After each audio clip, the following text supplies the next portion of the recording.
OFW ka ba o kaya naman ay naghahanda kang magtrabaho abroad? Kailangan mong kumuha ng OAC o Overseas Employment Certificate para sa iyong deployment. Pero paano kung sabihin sa iyo, magbayad ka muna ng SSS contribution mo bago namin i-process o ibigay ang OEC mo? Pwede nga bang gawing kondisyon ang SSS payment bago ka payagang makaalis para magtrabaho abroad? Sinagot ito ng Supreme Court at ayon sa Supreme Court, compulsory pa rin ng SSS coverage ng OFWs. Pero hindi maaaring gamitin ang OEC bilang paraan para pilitin ng isang land-based OFW o sea-based OFW na mag-advance payment ng SSS contribution bago sila makaalis. Pag-usapan natin ang Migrante International et al.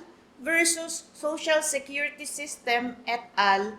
GR number 248680 promulgated on November 5, 2024. Ako po si Atty. Claribel Lucila at ipapaliwanag ko ang batas ng malinaw, simple, totoo at para sa lahat.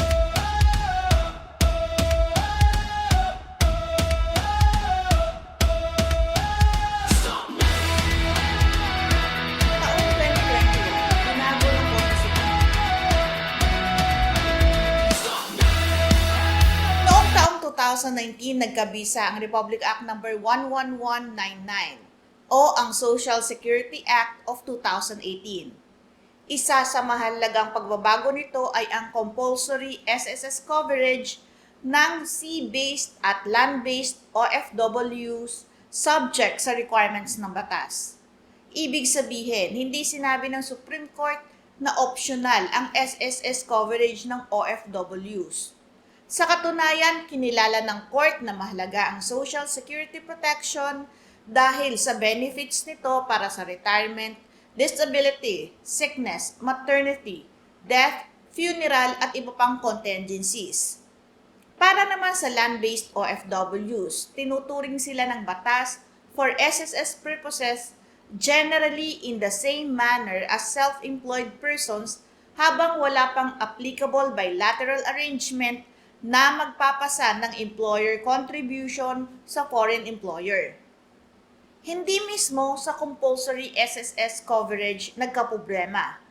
Ang problema ay nasa Implementing Rules and Regulations o IRR ng batas.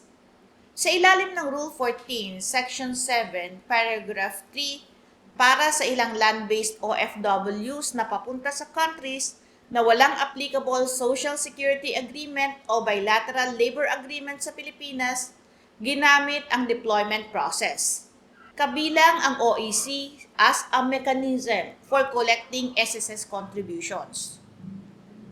Sa ilalim ng challenge rule, maaaring kailanganing magbayad ng contribution bago makomplete ang deployment documentation.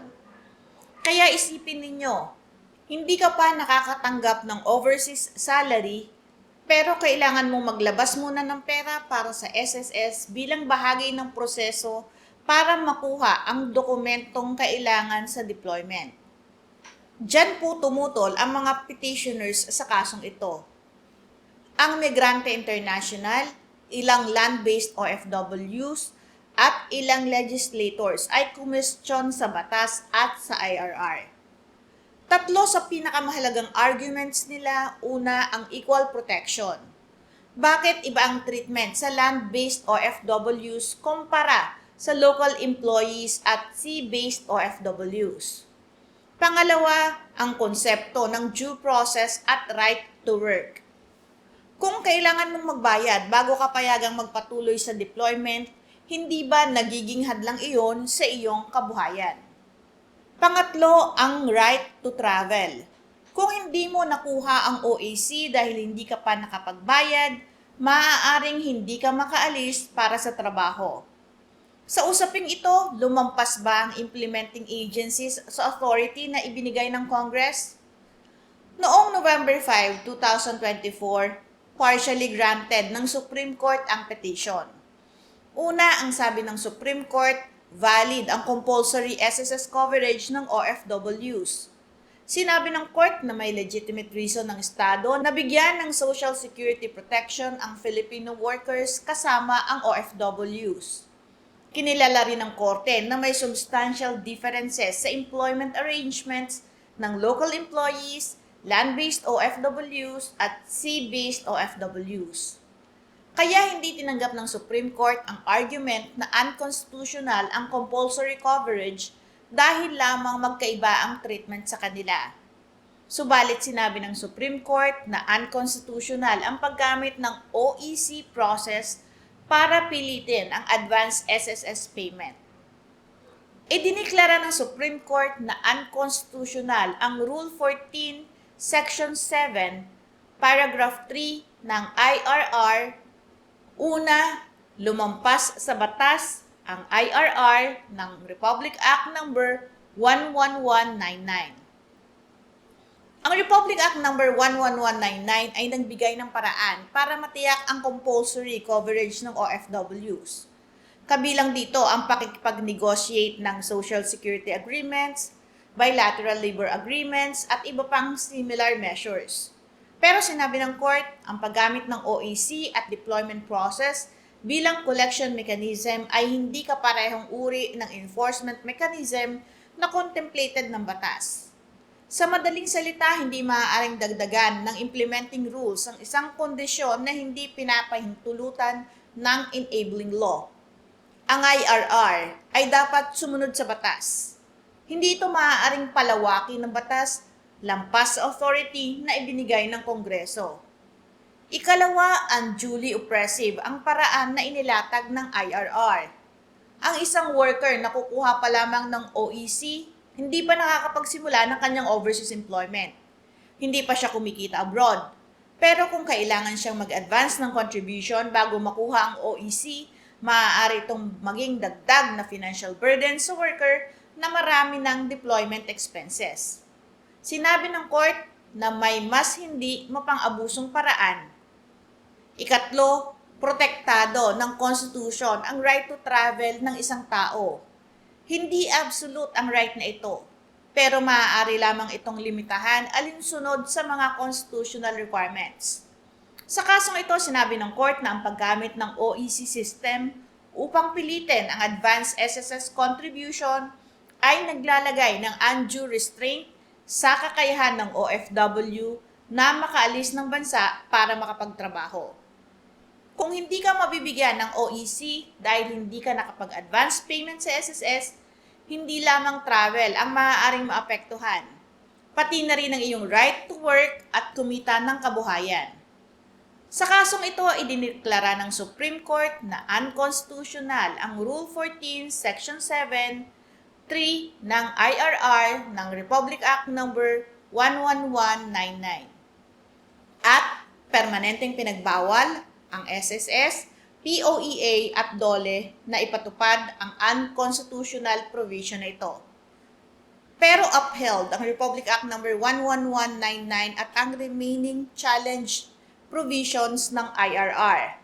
Ibig sabihin, compulsory pa rin ang SSS coverage ng OFWs.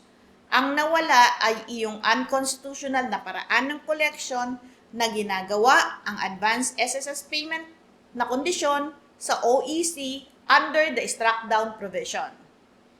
May tatlong mahalagang aral sa kasong ito.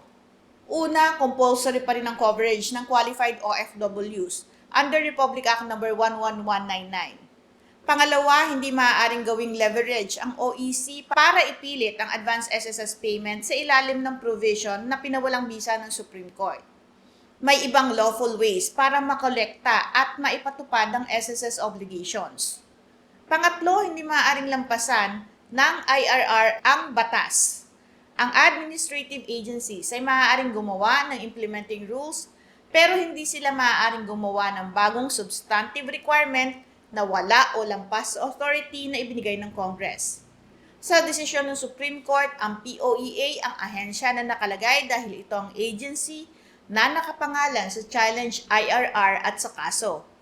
Sa ngayon, ang Department of Migrant Workers o DMW na ang nangangasiwa sa maraming dating functions ng POEA kabilang ang OEC processing. Pero hindi nagbabago ang pangunahing doktrin ng kasong ito. Mandatory ang SSS coverage pero unconstitutional ang paggamit ng OEC mechanism na pinawalang bisa ng Supreme Court para pilitin ang advance contribution. Ang bottom line, compulsory pa rin ang coverage ng SSS sa mga OFWs. Pero ang advance SSS payment bilang kondisyon para sa Overseas Employment Certificate, OEC, under the struck down provision ay unconstitutional. Ang layunin ng Social Security ay protektahan ng OFW. Pero sabi ng Supreme Court, kahit lihito mo ang layunin ng gobyerno, dapat legal at constitutional din ang paraan ng pagpapatupad dito. Mag-subscribe sa ating channel para sa makabuluhang batas para sa ating araw-araw na pamumuhay. Mag-share ng video na ito para sa ating mga kababayang OFWs na balak mangibang bansa. Patuloy po kayong manood, magtanong at matuto ng tungkol sa batas. Ako po si Atty. Claribel Lucila. Magandang araw po.